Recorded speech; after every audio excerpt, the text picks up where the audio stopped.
하나님 아버지 감사합니다. 이 죄악의 바다에서 유일한 구세주 되셔서 우리를 이 죄악에서 건져주시고 영원한 저 천국의 길을 열어놓으시며 우리를 죄에서 건지셔서 영원한 저 하늘나라로 이끌어주신 우리 주 하나님 아버지와 예수 그리스도 성령님의 놀라운 은혜와 역사를 다시금 기억합니다. 이 성탄을 맞아서 우리가 어디에서 구원을 함을 얻고 어디로 가고 있는지를 알며 오늘을 앞으로의 삶을 하나님이 기뻐하시는 인생으로 살게 하여 주옵소서. 세상은 이 성탄절에 죄에 대해서, 구원에 대해서, 메시아에 대해서 언급하거나 알지 못하지만 우리는 그것을 아는데 머리로 아는 것에 그치지 아니하고 믿고 행하는 자들이 되게 하여 주옵소서. 주께서 오늘 이 시간 우리 가운데 임하시고 역사하실 줄로 믿습니다. 예수님 이름으로 기도합니다. 아멘.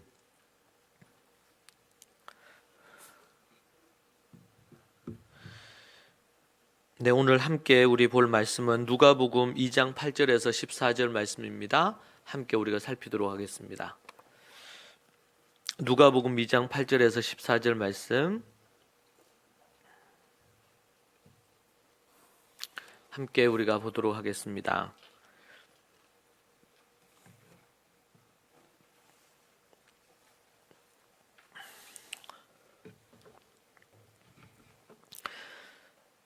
제가 읽겠습니다. 그 지역에 목자들이 밤에 밖에서 자기 양떼를 지키더니 주의 사자가 곁에 서고 주의 영광이 그들을 두루 비추매 크게 무서워하는지라.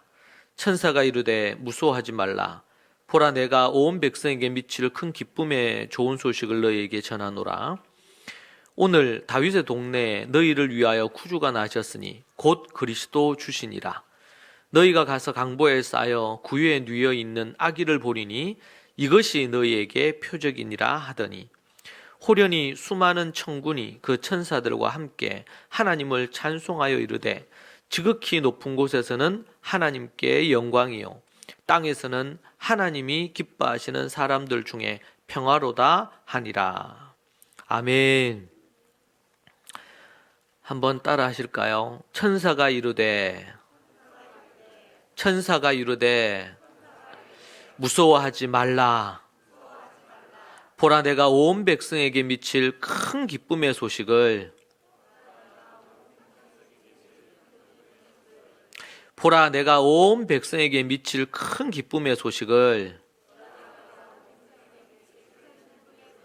너희에게 전하노라. 오늘 온 세상 기쁨의 소식이라는 제목으로 여러분과 함께 말씀 나누겠습니다. 우리 대구에도 그리고 경기에도 이번에 아주 멋진 트리를 만들었습니다. 트리가 멋지죠? 우리 경기에도 아주 멋지게 만들었습니다. 그러고 보니까 이제 예전에는 우리가 뭐 이런 모니터가 없거나 이렇게 할 때는 몰랐는데 제 머리를 보니까 트리하고 또 비슷한 것 같아요. 네, 성탄 맞추어서 머리를 조금 했습니다. 우리 트리를 한다 그럴 때 이 트리는 예전에도 제가 한번 이 성경의 성탄절과 관련된 부분들에 있어서 유래에 속하는 것들을 여러분에게 한번 말씀드렸던 것 같습니다. 왜 하필이면 12월 25일 날 성탄절을 지내느냐. 유대의 역사의 자료를 보면 12월 25일이 아닐 가능성이 꽤 높습니다. 그런데 이제 교회가 오랫동안 전통적으로 12월 25일로 그렇게 하여 지켜오기 때문에 그렇고요. 그래서 제가 그때 한번 그 관련된 설교를 했던 것 같습니다. 오래전에. 성탄 트리는 이 마틴 루터, 종교개혁자 마틴 루터가 처음 그로부터 유래가 되었습니다. 그래서 여러분들이 한번 궁금하신 분들은 좀 찾아보시기를 공부를 하시면 좋을 것 같아요. 트리를 하는 데 있어서 우리 경기도 그렇고 대구도 그렇고 트리를 하는 데 있어서 제가 우리 트리를 만들고 이렇게 하는 분들에게 요청한 게 크게 두 가지가 있어요. 하나는 어떤 형태로든 트리를 만들어도 좋다. 우리 마틴 루터가 그가 첫 이 트리라는 부분에 대한 걸 할 때는 지금하고 전혀 다릅니다. 특별히 이제 전나무로 해가지고 원래는 트리를 하지 않습니까? 그래서 그가 성탄절 때 그 전날이겠죠. 성탄 이브에 하나님 앞에 기도하면서 산책을 하는데 그때 눈이 소복히 많이 내린 겁니다. 눈이 내렸는데 그 길을 지나는데 이 달빛에 비친 그 눈 쌓인 전나무가 있는 그 모든 거 너무 아름다운 거예요. 그래서 그가 이제 돌아와서 그걸 기념을 해서 전나무에 이것저것 이제 모양을 꾸민 거죠. 그게 이제 기념이 된 부분인데 제가 이제 만드는 분들한테 요구한 게 두 가지. 하나는 이 성탄 트리가 성탄을 의미를 해야 된다. 그러니까 반드시 별이 있어야 된다. 별이.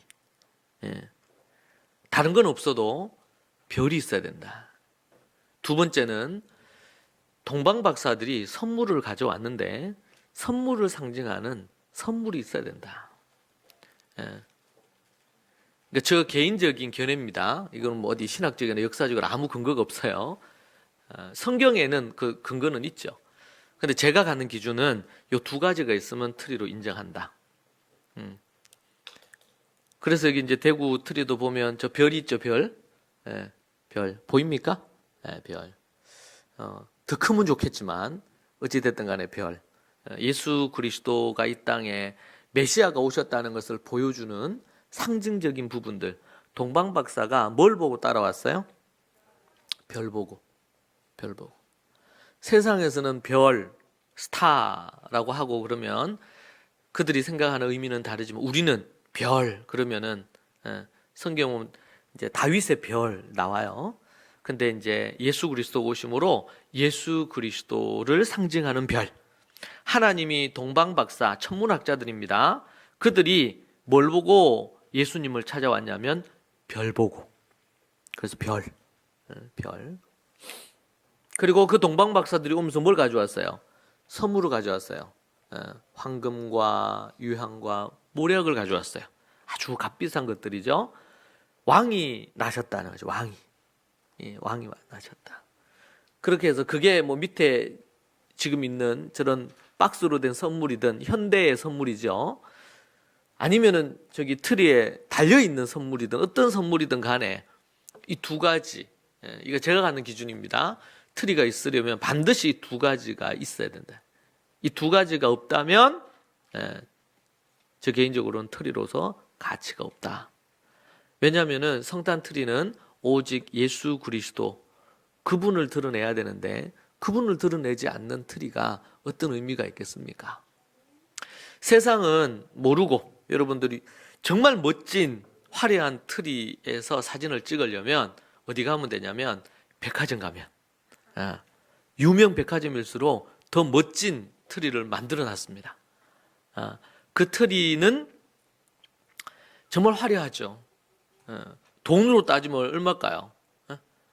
돈으로 따지면 이번에 뭐 알아보니까 이런 트리 이걸 하는데 그 전까지 우리 대구에는 저기 유아실에 있는 저 트리를 썼어요. 그러니까 이제 우리 옮기고 나니까 저 트리가 좀 안 어울려. 작년에 해보니까 너무 좀 거시기한 거죠. 그래가지고 제가 요청을 했고 우리 경기는 이전했으니까 거기에 트리를 하면 좋겠다. 1년 내도록 놔둬도 돼요, 이 트리. 성탄을 우리가 기억하기 위한 거니까 이거는 도구일 뿐이지 이거 자체의 어떤 그런 의미가 있진 않죠. 그 성탄의 의미로 우리 주님 나신 날을 왕이 탄생하신 것을 기억하기 위한 도구니까. 여러분 우리는 이 시대를 살면서 성탄절이 되면 어떤 목사님은 너무 슬프대요. 성탄절이 없었으면 좋겠다. 그냥 교회에서 조용히 성탄절 보내면 참 좋겠다. 왜냐하면 성탄절이 되면 너무 사람들이 죄를 많이 지으니까.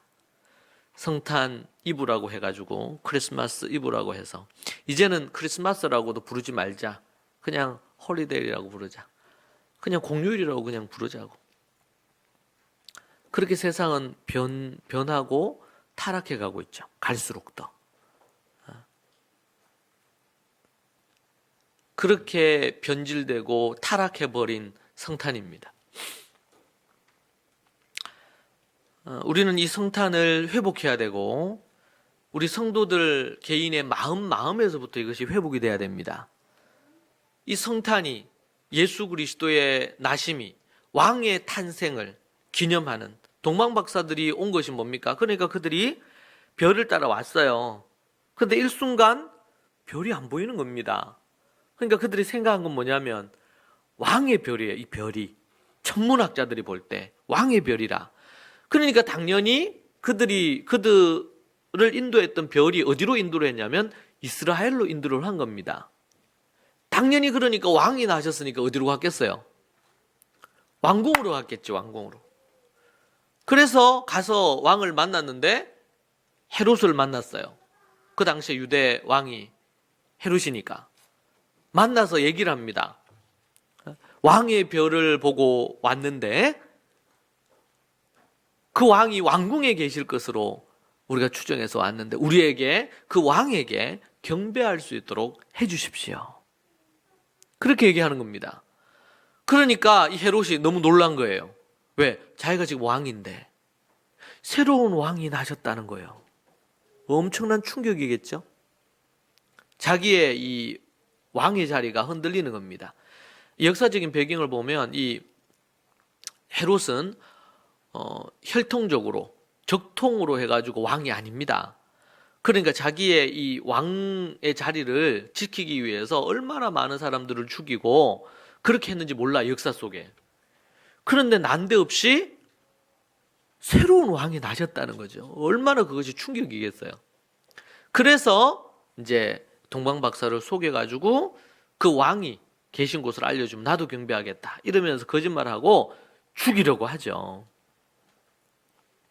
그것이 예수님이 이제 이 땅에 태어나시기 전에 일어난 사건입니다. 실제로는 그런 어떤 배경에 있습니다.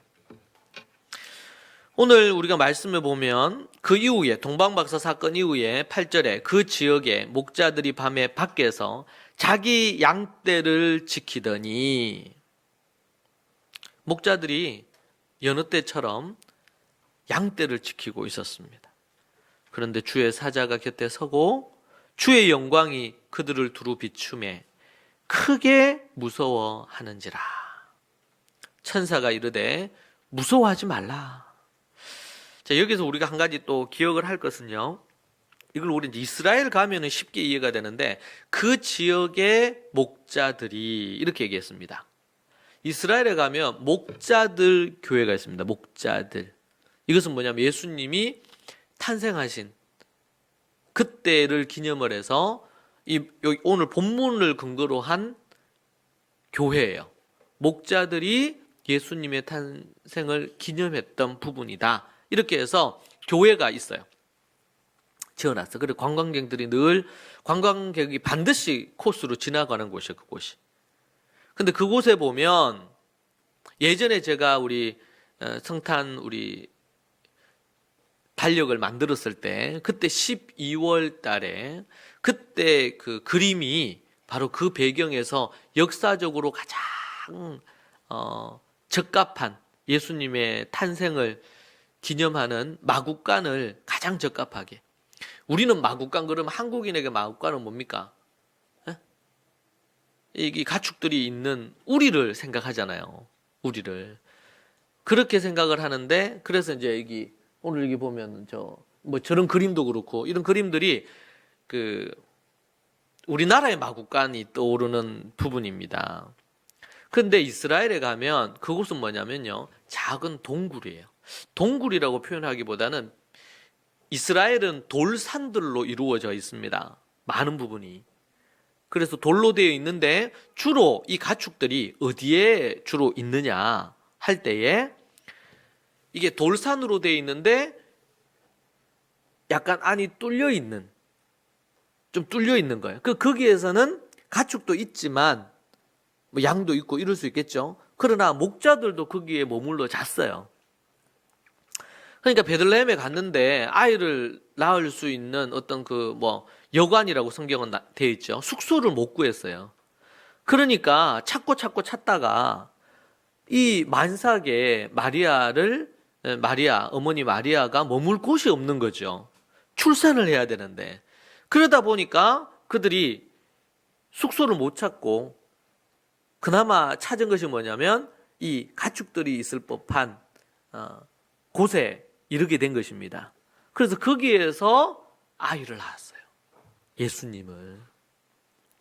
그래서 보면 예전 여러분 달력 보면 거기에 이제 배경이 뭐냐면 그런 곳이에요. 그래서 이스라엘에 가면 그런 부분들에 대한 배경으로 되어 있어요. 그러니까 이스라엘은 그냥 돌로 된 곳이에요. 도시 자체도 돌로 된 도시의 부분들이 많아요. 그리고 집들도 그러니까 뭘로 만들어요? 그런 돌, 약간 아이보리 색깔의 돌들로 돼 있어요. 예. 그런 형태로 집들도 다 지어져 있어요.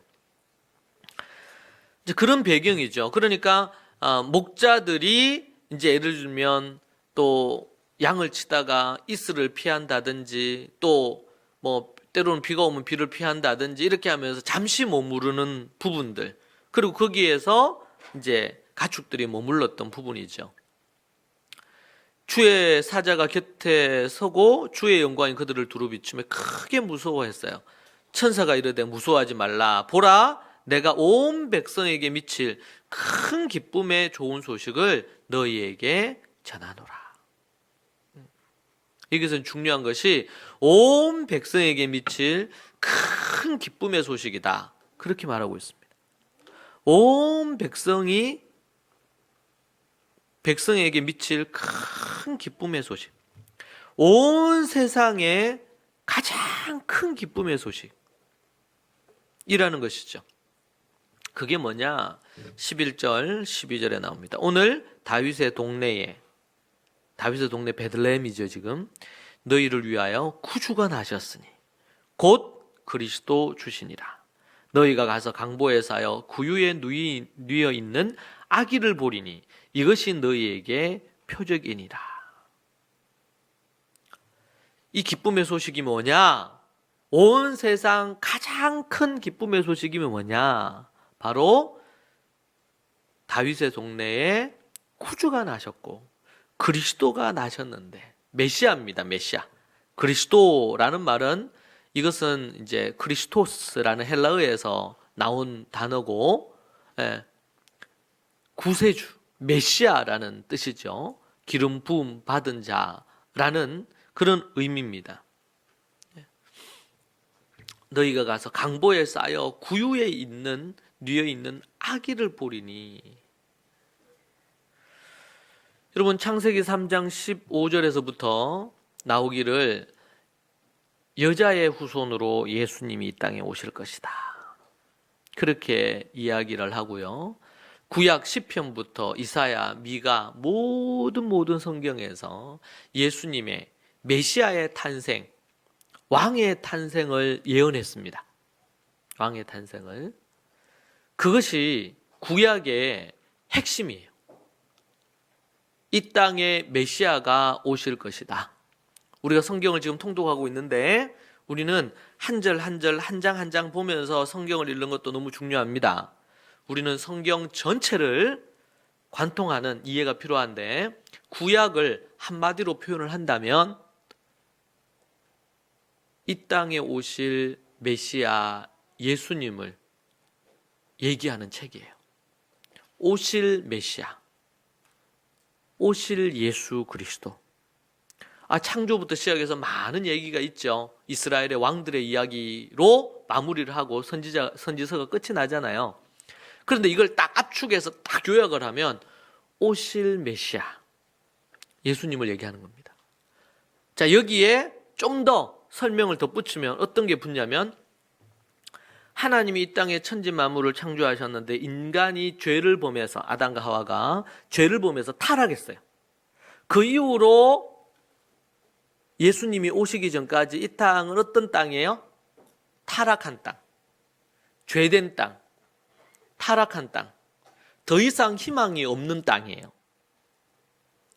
하나님께서 하나님의 영을 통해서 하나님의 역사를 간간히 일으키시지만 여전히 아담 하와 이후 이 땅은 신약 이후에도 그렇지만 이 땅은 어떤 땅이에요? 죄악의 세상. 죄악이 관영한 바다에서 있었어요. 모두 다 그 바닷물에 빠져 죽어야 돼. 그런데 갑자기 구조선이 나타난 거예요. 갑자기 구조선이 나타나서 물에 빠져 죽어가는 영혼들을 건지는 거예요. 이것이 예수 그리스도의 탄생입니다. 구약의 모든 역사를 압축하면 하나님을 떠나 죄된 자리에 있는 인간의 역사다. 이렇게 한마디로 얘기할 수 있어요. 예수 그리스도가 2000년 전에 오신 그 사건 이후로 이제는 구조선, 구약으로 얘기한다면 구조받을 방주가 생긴 거지. 누구나 들어가서 구원받을 방주가 생긴 겁니다. 이것이 예수 그리스도의 나심이에요. 이것이 예수 그리스도의 탄생입니다. 구약은 오직 이것을 위해서 역사가 달려왔어요. 예수님의 탄생. 수많은 왕들이 등장했지만 예수 그리스도만이 뭐예요? 만왕의 왕이시고 만주의 주이시다. 그래서 동방 박사들이 봤는데 어떤 별이에요? 이 별이? 누구의 별? 예수님의 별인데 이 별은 누구의 별? 왕의 별. 왕의 별. 그 동방 박사가 정확하게 모르는 별이 있을 수 있어요. 이 땅의 한 나라의 왕으로 생각했을 거예요. 동방 박사들은. 왜? 그들이 본 왕은 대제국의 왕이나 한 나라의 왕들밖에 못 봤으니까. 그런데 그 별은 그들이 잘 모르셨는데 만왕의 왕의 별이에요. 만주의 주인의 별이다. 할렐루야. 빌라도가 예수님께 묻죠. 저들이 너희를 십자가에 못 박으라고 하는데 네가 유대인의 왕이냐 묻고 못 박으라 그러는데 어떻게 하기를 원하느냐. 변명 좀 해보라고 재판을 하죠. 그러니까 예수님이 계속 침묵하시다가 뭐라 그럽니까? 네가 유대인의 왕이냐. 거기에 답을 하죠. 맞다. 내가 유대인의 왕이다. 그리고 예수님이 얘기하죠. 내 나라는 이 땅에 속한 것이 아니다. 당시의 애굽이나 로마나 이런 부분에 그런 나라에 속한 나라의 왕이 아니고 내 나라는 이 땅에 속한 게 아니다. 내 나라는 하늘에 속한 것이고 이 모든 것들을 다스리는 그런 나라다. 빌라도가 이해를 못했겠죠. 그러니까 단순히 생각을 했을 거예요. 뭔가 종교적인 그런 메시지인가 보다. 그러니까 이 사람은 무죄예요. 왜? 이 땅의 나라였으면 예수님이 창과 칼을 들고 나를 따르는 자들이 이 세상의 정권을 정복하고 혁명을 일으켰을 건데 그렇게 하지 않았단 말이에요. 내 나라는 이 땅에 속한 게 아니니까. 예수님이 이 땅에 오신 것은 이 땅의 나라의 해방을 위한 것이 아닙니다. 물론 정의를 구현하고 공의를 실현하는 부분에 있어서 하나님의 뜻이 있습니다. 그러나 예수님이 이 땅에 오신 것은 하나님의 나라를 세우기 위한 거지 이 땅의 나라의 건립이 아니에요. 하나님의 나라예요. 인류가 안고 있는 죄의 문제를 해결하기 위해서 오신 것입니다. 자기 백성을 저들의 죄에서 구원하시고자 오신 거예요. 요한복음 1장을 여러분 보시면 제가 우리말 성경으로 읽어드릴게요.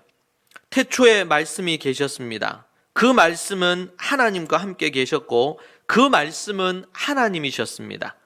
그분은 태초에 하나님과 함께 계셨습니다. 모든 것이 그분을 통해 지음을 받았으므로 그분 없이 된 것은 아무것도 없었습니다. 그분 안에는 생명이 있었습니다. 그 생명은 사람들의 빛이었습니다.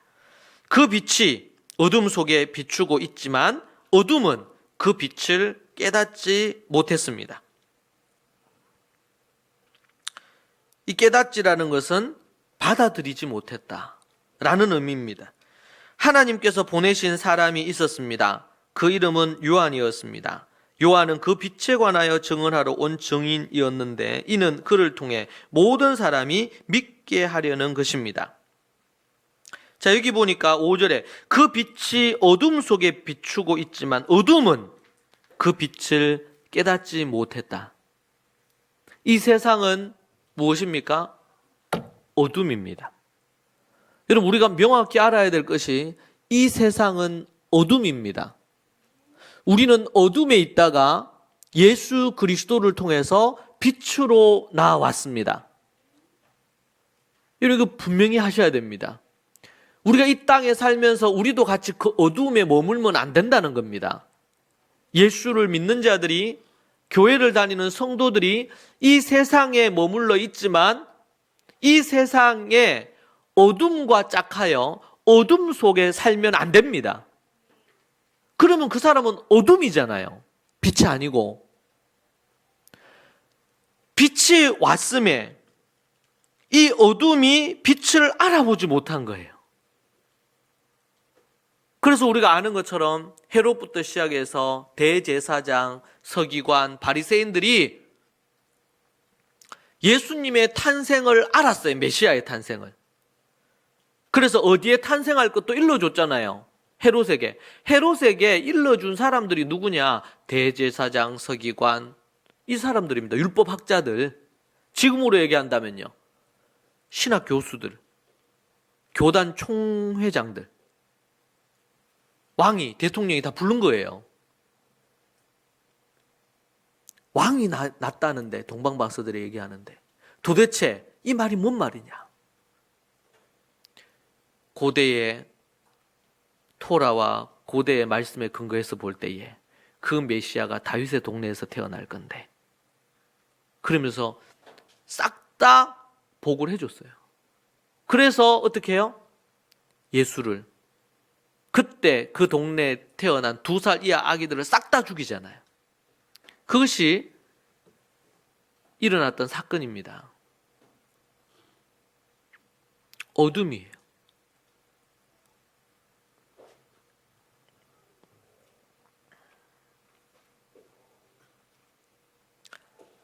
구절에 보면 참 빛이 있었습니다. 그 빛이 세상에 와서 모든 사람을 비추었습니다. 그분이 세상에 계셨고 그분이 세상을 지으셨지만 세상은 그분을 알아보지 못했습니다. 그분이 자기 땅에 오셨지만 그분의 백성들이 그분을 받아들이지 않았습니다. 그러나 그분을 영접하는 사람들, 곧 그 이름을 믿는 사람들에게는 하나님의 자녀가 될 권세를 주셨습니다. 할렐루야. 예수 그리스도의 탄생을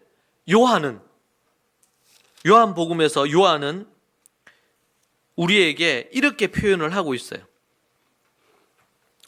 요한복음에서는 다른 마태, 마가, 누가 복음에서 언급되듯이 사실적으로 객관적인 사실로 예수님의 탄생을 거의 말하지 않습니다. 그런데 어떻게 얘기를 해요? 오늘 표현으로 말합니다. 이 세상이 어둠이더니 어둠 가운데 뭘로? 빛으로 오셨다 말이에요. 빛으로. 여러분, 이 땅은 어둠이에요. 죄악의 어둠입니다. 제가 죄악의 바다라 그랬어요. 그곳에서 희망도 없고 소망도 없어요.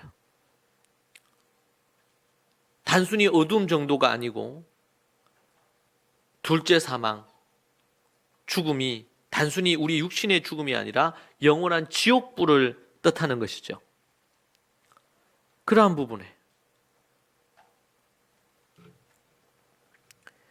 이 죄의 바다에서 어둠이 깔린 세상에서 깜깜한 곳에서 참빛, 빛으로 오신 예수님이라.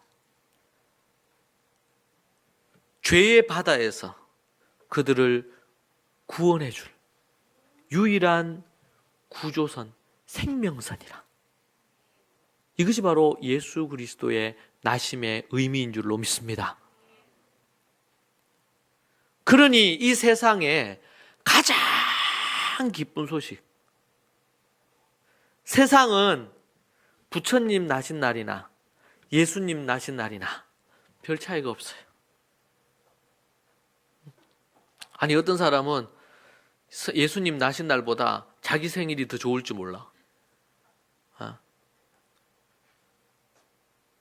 그런데 비교 불가해요. 어디 감히 부처님 그 생일을 거기 갖다 붙이겠어요? 이거는 뭐 어디 종교를 비하하려고 하는 게 아니고 진리를 얘기하는 거예요. 사실을 얘기하는 거예요. 인류 모든 죄를 담당하시고 십자가에 달려 죽으심으로 말미암아 그분의 피로 인류의 모든 죄를 사하시기 위해서 이 땅에 그분이 오신 줄로 믿습니다. 이것이 기독교가 성경이 믿는, 우리가 믿고 있는 진리입니다. 여러분, 이 진리를 여러분 믿으십니까? 이 사실을 여러분 믿으십니까? 여러분, 이걸 정확하게 믿어야 오늘 본문 누가복음에 나오는 것처럼 누가복음 2장 10절이 우리에게 의미가 있어요. 천사가 이르되 무서워하지 말라. 보라, 내가 온 백성에게, 이 땅에 있는, 지구에 있는 모든 사람에게 미칠 큰 기쁨의 좋은 소식을 너희에게 전한다. 천사가 얘기한 겁니다. 이 예수님의 성탄이 교회 안에 갇혀 있어요. 우리의 기쁨의 잔치라. 주님 그거 원하지 않으셨어요. 뭐라 그랬어요? 온 백성에게. 온 백성. 이 시대 많은 그리스도인들이 그냥 갇혀 있어요. 1차 교회 안에 갇혀 있어요. 이 복음을 꽁꽁 숨겨가지고 빛이 밖으로 드러나지 않도록 교회 안에만. 왜? 핍박이 있으니까. 예수님 전하면 핍박이 있으니까 더 이상 교회 밖으로 복음을 들고 가지를 않아요. 제가 오늘 아침에 안 믿는 분입니다.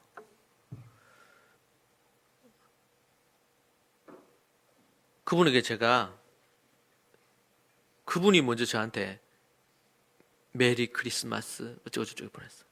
제가 목사인 줄을 몰라요, 그분이. 보냈더라고. 사진도 보냈어. 그래서 제가 답을 해야 될 거 아니에요? 교회 오기 전에 저도 메리 크리스마스 그러면서 예수님이 오신 이 성탄절에 인사드린다고. 예수 그리스도는 이 땅에 메시아, 우리를 죄에서 구원할 구세주십니다.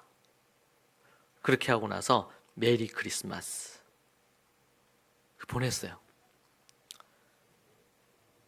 제가 집에서 출발하기 전에 보냈으니까 도착할 때까지 한 30분 정도 걸리니까 답이 없으시더라고.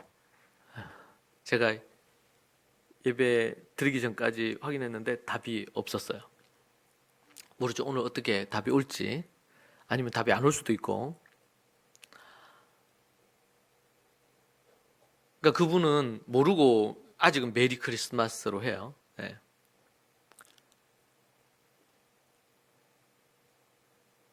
그럼 세상은 모르죠. 심지어 믿는 자들도 이제는 우리에게 핍박이 있으니까 예수님 증거한다는 것이 어렵고, 물론 우리가 지혜롭게 전하고 그렇게 할 필요가 있겠지만 예수 그리스도가 메시아시고 그분만이 우리의 유일한 구세주시고 우리를 구원하실 주님이시다. 그라는 것을, 이보다 더 큰 기쁨의 소식은 없단 말이에요. 이 땅에. 이 땅에 뭐가 더 큰 기쁨의 소식이었어요? 그래서 제가 오늘 아침에 그분하고 이런저런 부분으로 알고 관계도 맺고 인사도 하고 뭐 좋은 일, 슬픈 일, 그런 부분들에 한 6개월, 7개월 된 것 같아요. 알게 된 지가. 성탄절 때 제가 그렇게 이제 그 사이에 이런저런 게 있었으니까 제가 목산질 약간 눈치챘을 수도 있어. 저는 얘기를 안 했지만 성탄 예배 드리러 갑니다. 자, 그러면서 그렇게 보냈어요. 기회가 된다면 좀 더 깊은 복음을 전할 수 있는 기회가 돼서 보낼 수 있으면 좋겠다. 그렇게 기도하면서 제가 보냈습니다. 여러분, 이 땅은 죄악의 바다예요. 오직 예수 그리스도 메시아호, 예수호라 할 수 있는 그 구조선에, 그 생명선에 타지 않는 이상 더 이상 희망도 없고 꿈도 없어요.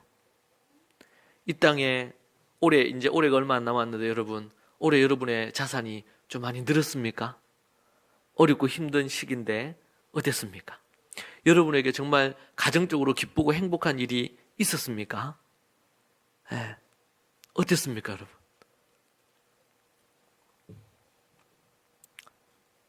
여러분에게 진짜 기쁨의 소식이 뭡니까? 무엇이 여러분에게 진짜 기쁨입니까? 무엇이 여러분에게 진정 기쁨입니까? 만 백성, 모든 나라의 모든 사람들에게 미칠 가장 큰 기쁨의 소식. 진짜입니까? 여러분에게 그것이 진짜입니까?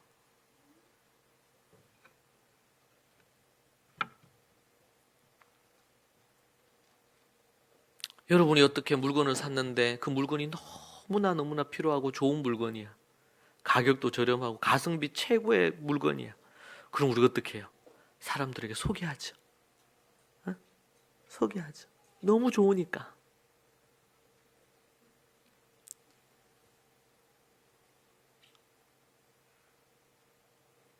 여러분에게 정말 너무 기뻐가지고, 너무 이게 좋아가지고, 요즘은 맛집 투어 이런 거 많이 하잖아요. 유튜버들도. 먹방 유튜브 이런 거 많이 하대. 근데 어디 가서 먹었는데 너무 맛있어. 그럼 어떻게 해요? 사람들한테 얘기할 거 아니에요. 자기 블로그에도 올리고 자기 유튜브에도 링크 해가지고 너무 맛있는 집이다. 속지 않는다. 관광지 가면은 비싸게 주고 먹는데 맛은 없어. 그런 경험 한 번씩 있으실 건데, 그래서 속았다. 정말 맛있는 집, 맛집. 그러니까 또 이제 맛집 광고하는 데서 또 맛집이라 그러면서 또 속여 우리를. 여러분, 우리가 맛있는 음식만 있어도, 예를 들면 어디 여행을 가는데 좋은 숙소 하나 찾는 것도 사람들의 평들을 보고 그나마 우리가 원하는 가격대에 그래도 최고로 좋은 곳을 찾으려고 하지 않습니까? 여러분, 그런 것과 비교가 되겠습니까? 예수님이 이 땅에 오신 이 소식이요. 근데 그 사람에게 있어서 이 소식이 진짜 기쁨의 소식인지는요, 그 사람이 이것을 기쁨의 소식으로 여기고 정말 기뻐하고 기쁨의 소식을 알리느냐, 그것을 말하느냐. 그리고 마태복음에 보면 5장에 너희는 소금이요 빛이다. 소금이 짠맛을 못 내면 그 어디에 쓰겠냐 말이에요. 소금이. 그냥 그거는 버려져서 사람들에게 밟힐 뿐이라 그러죠. 빛이 있는데 빛이 등불을 켰어요. 왜 켰어요? 빛을 비추려고 켜잖아요. 한밤중, 요즘은 전기가 있지만 예전에는 그래가지고 그걸로 해서 길을 합니다. 안 그러면 넘어지니까. 빛이라. 그걸 숨겨두겠어요? 그걸 켜놓고 나서 막 이렇게 가죽 같은 걸로 빛 안 보이게 막 막아놔요? 아니죠. 훤히 더 많이 비치도록 하려고 하겠죠. 사랑하는 여러분, 우리가 우리 안에,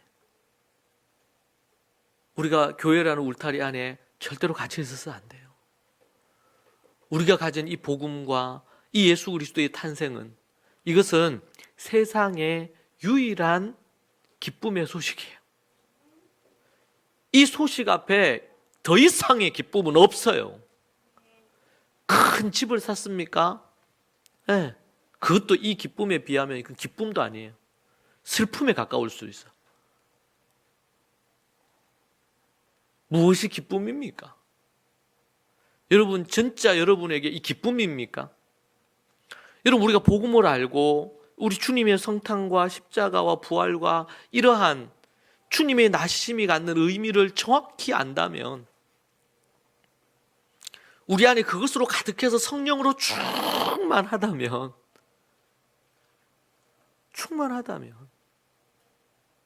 모든 고통, 모든 시름, 모든 두려움, 모든 것들이 상쇄될 것입니다.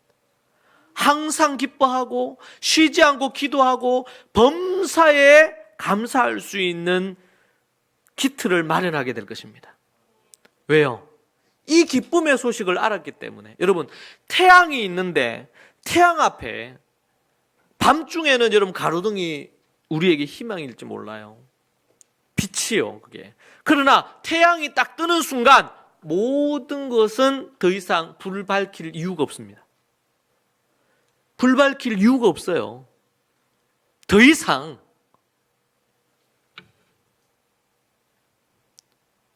이 예수 그리스도의 어떤 절대성, 기쁨의 소식, 어디 역사책에 한 줄도 안 나옵니다. 이 9절 한 줄, 10절 한 줄 나옵니까? 이 세상에서 가장, 역사 속에 가장 위대한 사건, 예수 그리스도의 탄생. 안 나오잖아요, 세상에서는. 유일하게 성경에서 나옵니다. 구속의 책이니까, 구원의 책이니까. 여기만 나와요, 여기만.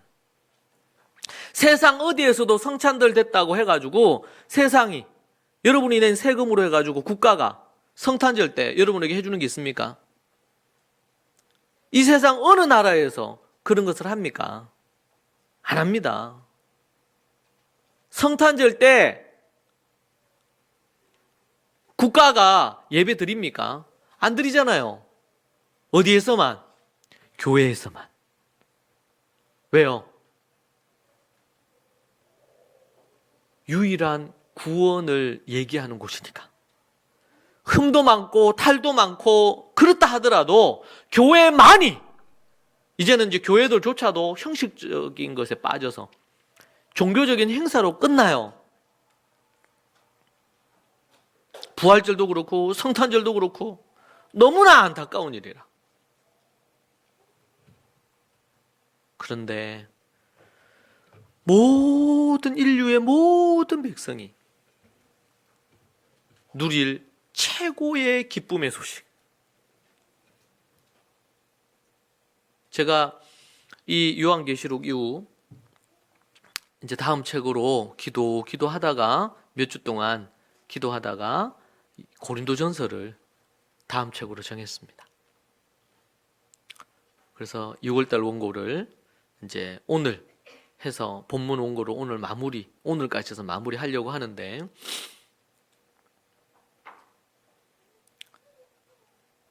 이게 뭐든 그런 것 같아요.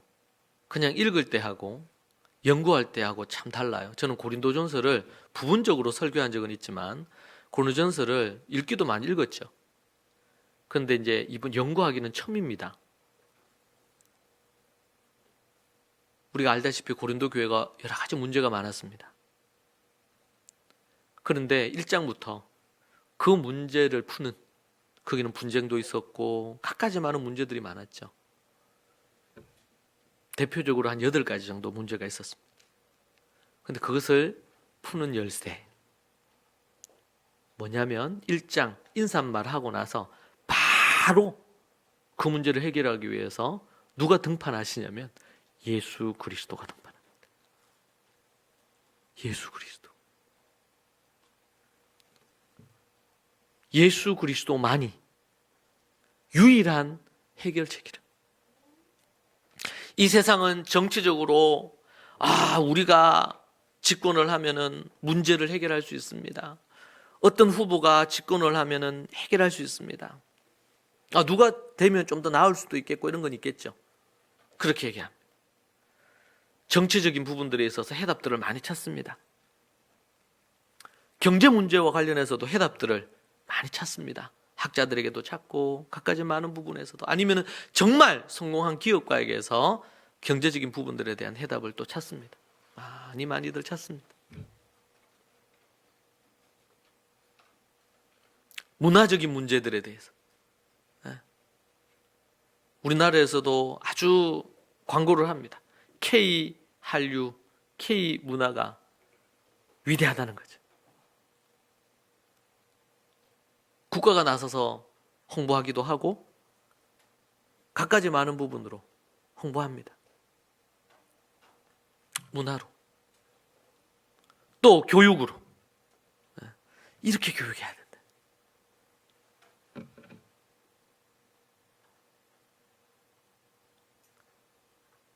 갖가지 많은 것들로. 그런데 여러분 기억하셔야 될 것이, 그렇게 얘기하는 100%가 모두 다 죽음의 바다예요. 죄악의 바다예요. 결코 정치가 우리를 죄에서 건져주지 못합니다. 어떠한 대기업도, 국가가 경영을 하는 경제 정책도 우리의 죄에서 건져줄 수 없습니다. 어떠한 유명한 K 한류가 결코 인류에게 작은 희망은 줄 수 있을지 몰라도 죄에서 건져 천국으로 이끌 수 없습니다. 분명히 기억해야 돼요. 이 세상의 어떠한 교육도 그것으로 우리의 자녀들을 죄에서 건질 수가 없습니다. 유명하고 위대한, 제가 교육학 박사학위로 받은 부분들이 유대인 교육과 관련돼 있잖아요. 1세기 유대인 교육과 관련돼. 유대인 교육이 우리를 죄에서 건져주거나 구원해 줄 수 없습니다. 분명히 우리가 알아야 됩니다. 그래야지 기대를 안 합니다. 이 세상의 것들에. 이 세상의 것들은 그 정도로, 그들이 갖는 위치 정도로 이해를 해야 됩니다. 다 쓸모가 없다는 게 아닙니다. 정치 무용론도 아니고 경제 무용론도 아닙니다. 필요한 것들입니다. 그러나 그것의 한계를 분명히 알아야 됩니다. 그것의 한계를. 그것은 절대로 우리를 구원하지 못합니다. 하나님 앞에 거듭나고 구원받은 자들이 정치나 경제나 사회나 문화나 교육이나 모든 영역에서 하나님의 관점으로, 성경적인 세계관으로 그 부분에 대한 부분을 분별하고 이끌어 가야 됩니다. 그리고 그들에게 뭘 얘기해야 됩니까? 복음을 얘기해야 됩니다. 정치로 영혼을 구원 못합니다. 필요한 도구는 될 수 있을지 몰라도 본질은 복음입니다. 대통령도, 장관들도, 각부 장관들도, 모든 정치인들, 고위 공무원들, 그들이 구원 얻을 수 있는 것은 예수 그리스도의 십자가와 부활의 복음 앞으로 회개하며 나아오는 길 외에는 없어요. 이 외에 없습니다. 그들을 좀 필요한 부분 따라서 그거 할 수 있는, 접근할 수 있는 도구로 정치가 될 수는 있겠죠. 그런데 접근해서 그리스도의 빛도 드러내고, 그런데 최종적으로 그를 구원하려면 어떻게 해야 돼요? 복음을 전해야 돼요. 원색적인 복음을 전해야 됩니다. 믿든지 말든지. 사도 바울이 복음을 전할 때 어떻게 전했습니까? 침례 요한이 복음을 전할 때 어떻게 전했습니까? 어린 양을 보란 말이에요. 너희 죄를 짊어지고 갈 어린 양을 보라고 얘기합니다. 사도 바울은 이방인들에게 복음을 전할 때, 고린도 성도들에게 복음을 전할 때 어떻게 복음을 전했습니까? 그 복음을 약간 포장을 해가지고 다르게 전했습니까? 교회 나오고 복 받는다고 이렇게 해서 예수님 믿도록 교회 나와서 차차차차 이렇게 복음 예수님 믿도록 만들었습니까? No! 그렇지 않습니다. 예수 그리스도의 그 십자가의 복음을 전했습니다. 예비된 영혼들은 믿었죠. 준비된 영혼들은 믿었습니다. 하나님의 백성들은 주님 옆에 나와왔어요. 자기 백성들이 자기의 예수 그리스도의 소리를, 목자의 소리를 듣는 자들은 어눌하게 전해도 반응하고 아무리 세련되게 전해도 믿지 않는 것입니다.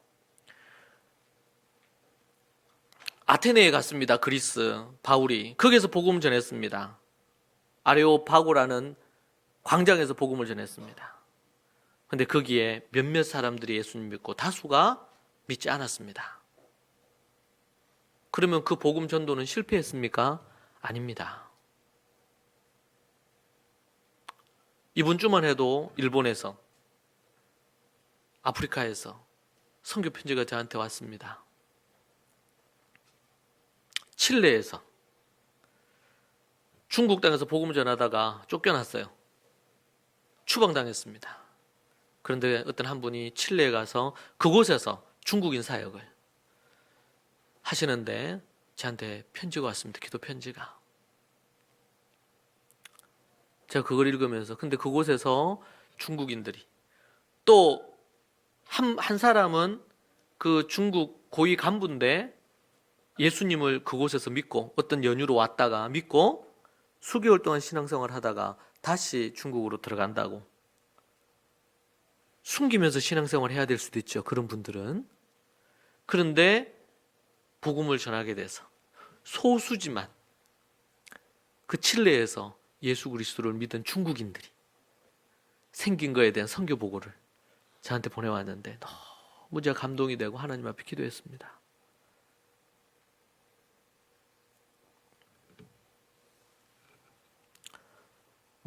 온 백성에게 미칠 큰 기쁨의 소식.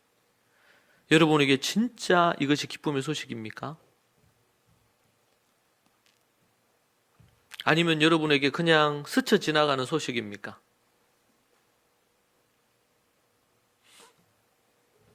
여러분, 우리는 우리 안에 이 예수 그리스도가 오신 것이 갖는 의미에 대한 확연한, 너무나 명확한, 그것이 우리를 가득, 존재 가득 채워서 충만하게 해서 우리 안에 그냥 튀어나올 수 있는. 사도 바울은 다메섹을 지나면서 예수 믿는 자를 잡아서 죽이려고, 감옥에 가두려고 달려갔습니다. 근데 다메섹에서 가기 전 그 입구에서 피 가운데 예수님을 만났습니다. 그리고 그가 꼬꾸러졌습니다. 사도행전 9장 1절부터 19절에 그 얘기가 나옵니다. 근데 그 사건은 바울의 인생을 완전히 바꾸어 놓았습니다. 원래 바울의 이름이 샤울입니다. 샤울. 사울이라고 표현해요. 샤울이라고 이렇게 읽는 게 원어에 좀 더 적합합니다. 히브리어로. 그가 예수 그리스도를 만나고 그러면서 그의 인생은 180도 바뀌었습니다. 왜요? 메시아 예수 그리스도. 그분이 하나님이셨고 그분으로 우리의 모든 인류의 죄가 사함을 받고 구원을 얻었다. 이 기쁨의 소식을 경험한 바울은 더 이상 자신이 가지고 있던 어떠한 것도 그것을 귀한 것으로 여기지 않고 다 배설물로, 쓰레기로 여겼어요. 그리고 뭘? 예수 그리스도를 아는 그 지식을 가장 고상한 것으로, 가장 귀한 것으로, 가장 좋은 것으로, 지금으로 한다면 하버드를 나오고 최고의 율법 교사로서 이스라엘의 차기 지도자예요. 그랬던 그가 모든 것들을 다 내려놨어요. 학벌도 내려놨어요. 자신의 명예도 내려놨습니다. 이스라엘에서 얻을 수 있는 위치의 모든 것들을 다 내려놨어요. 심지어 이스라엘에서 예수를 믿고 나사렛 땅이 된다는 것은 그 가족으로부터 버림받는 것입니다. 쫓겨나는 것입니다. 우리 게리 코헨 박사도 예수 그리스도를 믿고 집에서 소위 말해서 호적에서 파였어요. 그리고 나서 그러면 끝나느냐? 그게 아니고 어떻게 해요? 테러를 당하죠. 지금도 이스라엘에서는 예수님 믿는 자들이 어느 집에 예수 믿는다 이러면은 거기에 테러를 저지르요. 폭탄을 집에 앞에 놔둔다든지. 그래서 예수님 믿는 그 집에 아들이 다리와 팔을 잃었어요. 그 테러 때문에. 절기인데 뭐 선물이라고 이렇게 해서 보통 집들 앞에 이렇게 두기도 하는데 그게 진짜 선물인 줄 알고 그거 들고 집으로 들어왔다가 이게 폭탄이 터지는 바람에 다리도 잃고 팔도 잃었더라고요. 이스라엘에서 예수님을 믿는다는 것은 뭐 도시마다 좀 다르긴 하지만 그런 부분 2000년 전이면 더더욱 안 그랬겠습니까? 더더욱 더 어려웠지 않았겠어요? 근데 바울이 예수 그리스도를 만나고 그때로부터 그가 단두대에서 로마 단두대에서 목이 잘리기 전까지 사도행전부터 시작해서 서신서 대부분의 서신서를 바울이 썼죠. 그러면서 디모데후서에서 그가 생이 끝나는 그때까지 예수 그리스도가 메시아시고 우리의 유일한 구세주시다. 할렐루야. 그것 때문에 그는 편안한 잠자리도 그는 정말 멋지고 화려하고 율법학자로서 최고의 자리를 누려야 될 모든 것들을 뒤로 하고 모세가 바로의 왕궁의 생활을 버리고 목자가 되어 그러했던 것처럼 바울이 사랑하는 여러분 우리는 진짜 이 기쁨의 소식이 우리의 것이 되어야 됩니다. 그렇지 않다면 우리가 진정으로 거듭나고 주님을 믿었다는 것을 무엇으로 증명을 하겠습니까? 우리의 입술로 그 기쁨의 소식을 말하지 못하고 단순히 종교 생활을 하여 우리가 이런 예배를 드린다면 그 사람만큼 불행한 사람도 없을 겁니다. 왜냐하면 이 땅에서 죄악된 걸 교회 다니니까 누리지는 못하고 진정으로 주님 앞에 그렇게 살아 영원한 천국 백성으로서의 그 어떤 감격과 기쁨을 알지 못한 채 산다면 그보다 더 문제가 뭐가 있겠어요? 여러분 세상에 정말 좋은 거, 좋은 숙소, 좋은 음식점 이런 것을 갖고 우리 누군가에게 얘기하는 하는 것에 그치는 인생이 아니고 오직 나를 누르면은 나오는 게 예수 그리스도. 내가 입을 벌려 말을 하면 예수 그리스도. 그 예수 그리스도만이 우리의 가장 큰 기쁨이요 즐거움이요 이 세상에서 가장 큰 기쁨의 소식이라. 여러분 우리 자녀들이 어떤 사람이 되기를 원합니까? 한국교회가 95%가 넘게 믿는 집의 자녀들이 교회를 떠나고 있습니다. 왜 그럴까요? 무엇 때문에 그럴까요? 복음과 하나님의 말씀을 철저하게 저들에게 가르치지 않기 때문입니다. 그것이 인격적으로 전달이 돼서 부모가 가진 믿음으로 부모가 이 예수님의 성탄과 예수님의 십자가와 부활이 기쁨의 소식이 아닌데 자녀가 그것이 기쁨의 소식이 되겠습니까? 부모가 그 빛된 놀라운 소식을 기쁨을 전하는 것을 1년 내도록 보지 못하는데 그 자녀가 그것이 정말 기쁨의 소식이라고 생각을 해서 전하며 살겠습니까? 시간이 지나면서 자녀 세대가 내려가면 내려갈수록 믿음이 약해지겠죠? 믿음을 전수하는 것도 약해질 것입니다. 결국 자신의 믿음을 지키는 것조차도 힘들 겁니다. 그것이 지금 현재 한국교회의 상황입니다, 여러분. 특별한 이러한 복음운동과 말씀운동, 말씀을 전수하고 전파하고 말씀의 사람이 되는 운동, 제가 늘 강조하죠. 성경을 연구하지 않고 한국교회는 희망이 없습니다. 성경을 읽는 것으로부터 출발합니다. 그러나 연구하는 것까지 가야 됩니다. 그 연구가 그냥 이론적인, 신앙 논쟁적인 그런 거 필요 없어요, 여러분. 복음이 뭘 얘기하는지, 성경이 뭐라고 얘기하는지 이걸 정확하게 알고 이 복음을 전해야지요. 이 복음을 가르쳐야지요. 이 복음, 이 말씀을 연구해야지요. 전하고 연구하고 가르쳐야죠. 여러분의 자녀들에게 아니면 여러분 자신에게 갖는 딱 한 가지의 소원이 무엇입니까? 복음의 사람, 말씀의 사람 되는 겁니까? 뭡니까, 여러분? 이 세상에서 만약에 내가 달란트가 있어서 정치를 한다. 정치를 하는 이유가 뭡니까?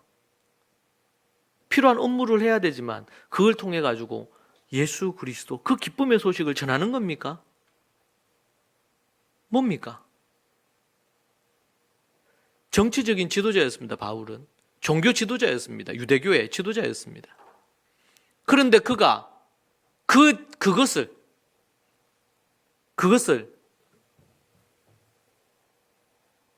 오물처럼 쓰레기처럼 여기고 그가 한 게 뭡니까? 복음 전하는 거잖아요. 그가 이방인의 사도로 부름을 받았지만 하나님의 모든 백성들은 마태복음 28장 말씀처럼 너희는 가서 모든 민족으로 제자를 삼으라는 겁니다. 자기의 직업을 갖고 삼을 수도 있고 어떤 형태든 간에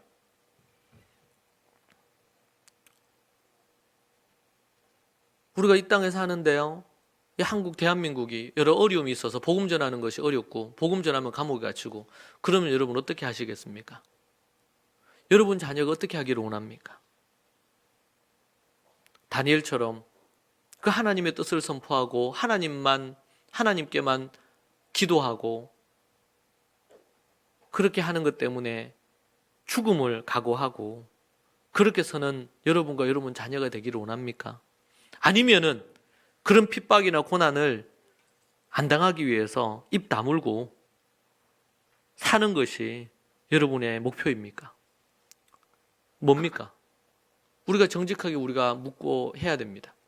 오늘 이 한 구절이 10절이 넘길 수 없는 단어였습니다.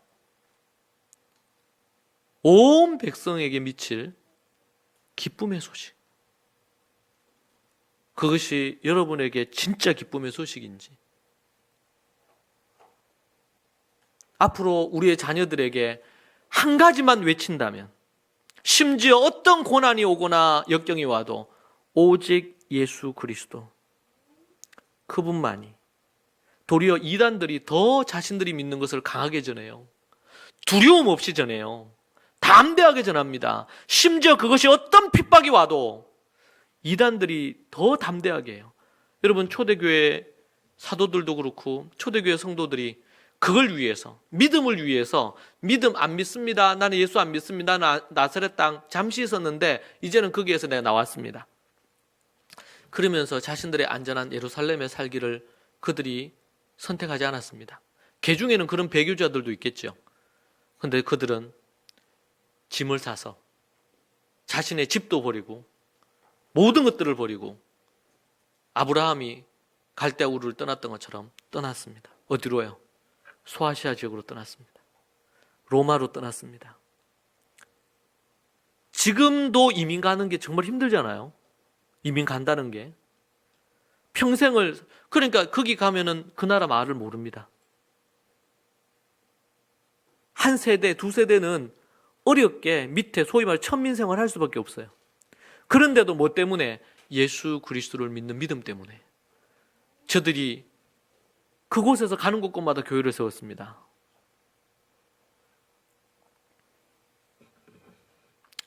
이 땅에 많은 사람들이 복음이 아닌 다른 것이 우상이 되어서, 정치가 우상이 되어서, 돈이 우상이 돼서 돈 따라 이사합니다. 직장 따라 이사합니다. 우리는 복음 따라 이사해야 됩니다. 주님이 나가서 복음을 전하고 선교 사명 감당하라, 나가야지요. 그런데 교회 안에 있는 많은 다수의 성도들이 그렇게 살지 않고 이 땅에서 안주하려 합니다.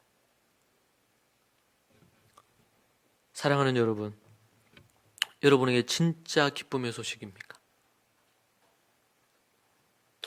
바울이 가졌던 영광을 우리가 취하고 싶은 게 아닐까요? 그들의 고난, 그들의 역경, 그들의 비참함은 우리가 거부하고 있지 않습니까? 오늘 여러분에게 이 성탄절에 과연 여러분에게 예수 그리스도의 나심이 여러분에게 진정한 기쁨의 소식인지, 그리고 이 온 세상에 내가 목정컷 외쳐야 되고 거부당하거나 관계가 단절될 각오를 하더라도 전해야 될 소식인지,